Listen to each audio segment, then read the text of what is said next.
was daar 'n dogtertjie met die naam Shayla wat in die Karoo bly. Sy was baie bang vir 'n leeu en boksie. Sy kon nooit uit die huis uitkom nie, omdat sy baie bang was vir boksie. Sy wou nooit met haar maat speel nie, want sy was te bang.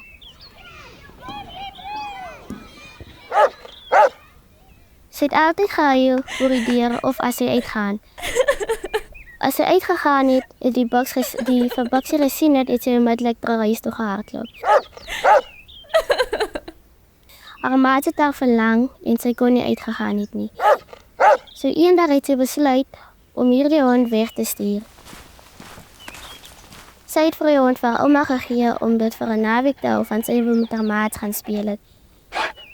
Dit het ouma gesê, sy kan nie die hond hou nie, van haar ouma sy die naweek daar nie.